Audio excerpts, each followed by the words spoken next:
Okay, so you guys saw it in the last video.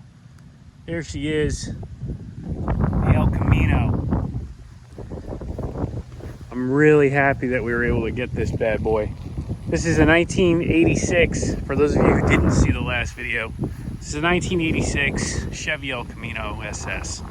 And I really, really love this car. Truck.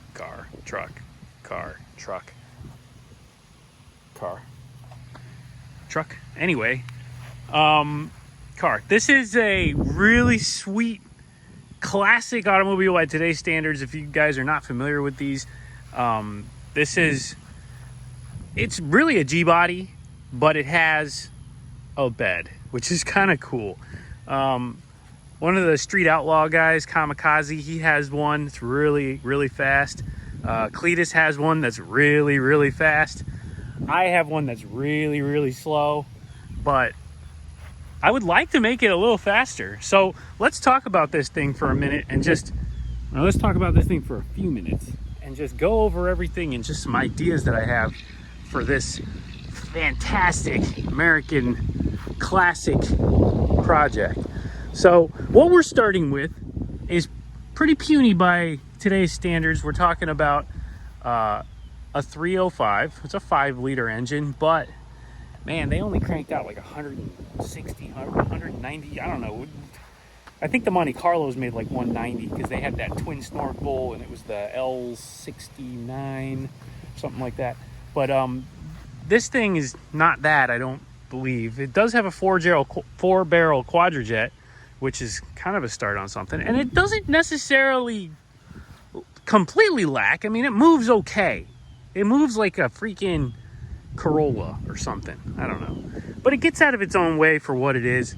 It's just not true to the SS badging. So my goal would be to bring this thing up to at least some kind of standard that makes this thing respectable on the street outside of its namesake, which already demands enough respect. I once heard from somebody that the best security system you could have, home security system, was an El Camino parked on your lawn. So I got that and a whole room full of guns. That should do it. Either way, plans for this. First of all, I'd like to get that motor out of there. I think that 305 doesn't do this car much justice. The transmission's probably not the greatest either. I mean, the original owner actually had this thing redone. He passed away. He sold it to the next guy. The next guy took care of it for like 6-7 years. Just stayed in the garage. He didn't really drive it. He just kind of polished it and enjoyed it. What is it, Gambler? You like this? You like the car truck? And he took care of it as good as he could, but I'm getting ready to enjoy it. So that's what my plan is.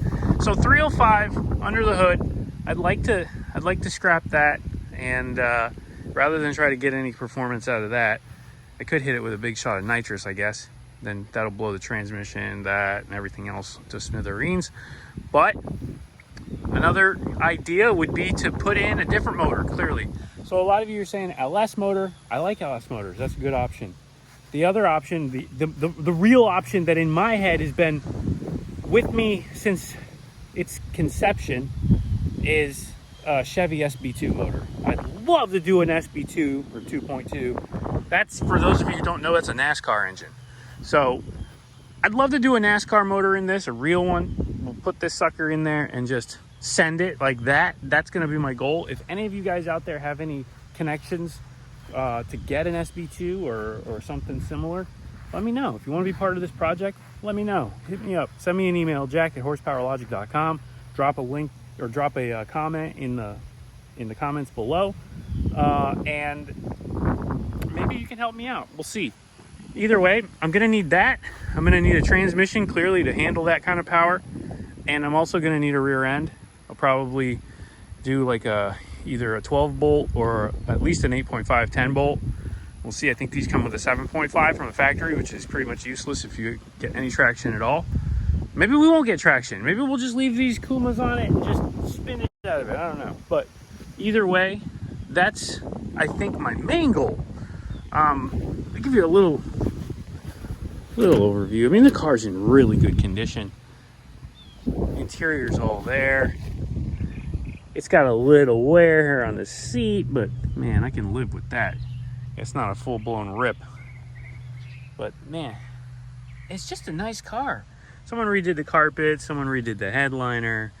It's got the spare tire in here tucked away. It's pretty cool.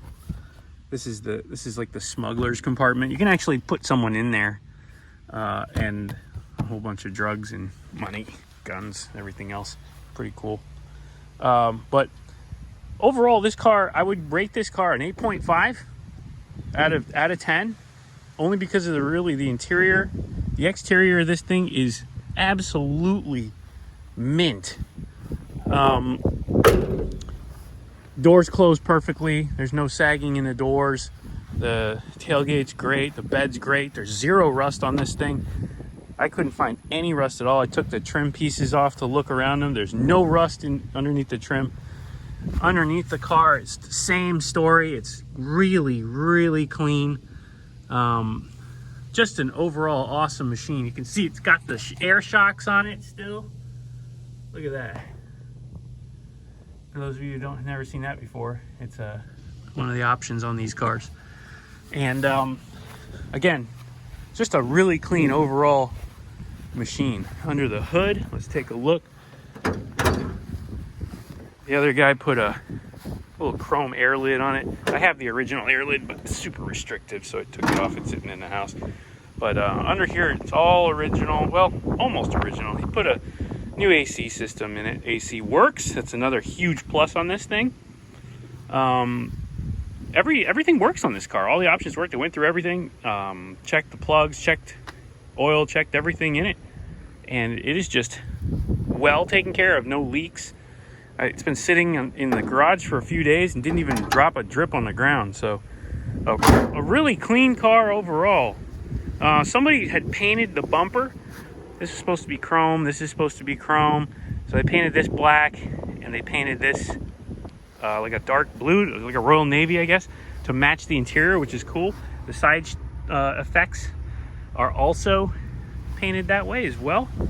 But it has been repainted, I will say that. And someone did apply the logos, so not too big of a deal. I'll take it though, either way. Like I said, out of all the El Caminos that I've seen, this thing is the nicest one that I've seen. It's nicer in person than it is in video and pictures, I guarantee you that. It's got some, I'm assuming those are reproduction GNX wheels. I'm not gonna argue, they're period correct, and I think they look really good on this car. So obviously I'd be trying to get some well drag lights or something.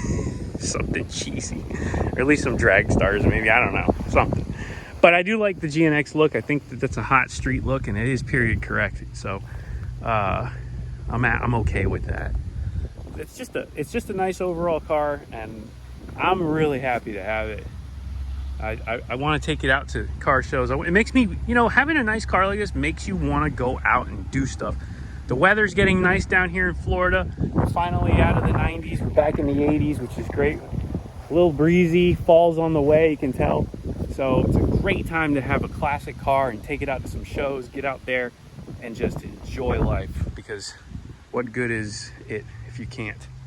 So anyway, let me know what you guys think. What you guys think we should do with this. I would like to stay away from the twin turbo, big turbo stuff. I like turbo, don't get me wrong, but I feel like an Sb2 naturally aspirated 600 horsepower, 700 wheel horsepower small block would just be over the top, 8,000, 9,000 RPM, just a real screamer of a motor. That would set this thing off, and the rest of it would just follow to suit. Transmission, I mean, dream world, I'd like to have a really nice built auto just for comfort and cruising. So I think these are 200 R4. I can't remember, 4R or something. Can't remember. Those transmissions can be built up pretty good. Those are the same trains I think that are in the Regal, but it is definitely not built now. It's all stock stuff. So we'll deal with that as it comes. But that's the overview on this awesome 86 Chevy El Camino. Let me know what you guys think. Get hype, get excited. I am. And I'll be out doing some more RC car testing too, so stay tuned. And I will see you guys in the next one. I'm going to give you a nice little startup as a goodbye. Check it out.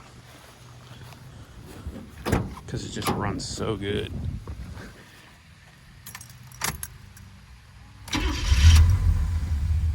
Runs like a top. Runs like a glove, as Chris would say. And I would love to say you can hear it, but it's really not that loud at idle. We'll give it a couple of revs. Just to wake up some bald eagles out there somewhere. There are bald eagles here, by the way, on this farm. So I might wake them up because this one's got a couple more.